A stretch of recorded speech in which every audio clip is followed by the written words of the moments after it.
बिस्मिल्लाहिर्रहमानिर्रहीम। अस्सलाम वालेकुम प्यारे व्यूअर्स, क्या हाल है? ठीक ठाक, अल्लाह पाक का मैं भी ठीक हूँ। मैं आपका दोस्त जिमा हूँ, एक नई वीडियो के साथ हाज़िर हूँ। तो दोस्तों, मेरी शादी रफ़ीक के साथ हो गई है।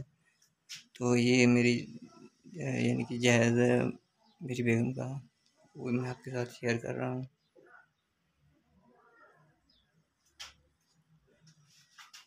ये स्टेज बनाई है।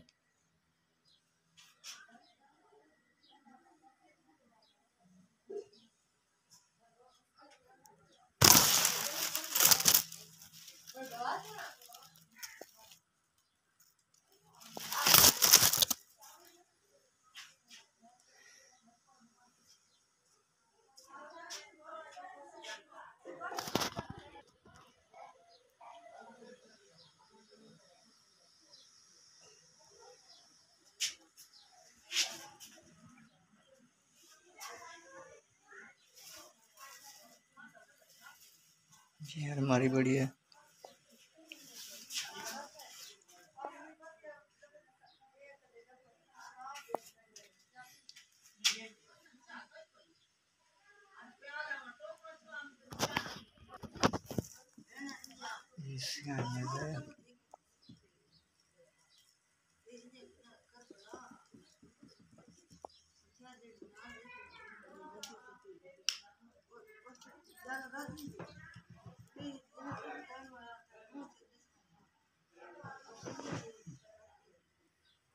प्यारे व्यूअर्स, अगर आपको हमारी वीडियो अच्छी लगी तो वीडियो पे कमेंट्स कीजिएगा, लाइक कीजिएगा। जो भाई मेरे चैनल हमारे चैनल को सब्सक्राइब जरूर करें। फिर मिलते हैं नेक्स्ट वीडियो के साथ। खुदा हाफिज़, अस्सलाम वालेकुम।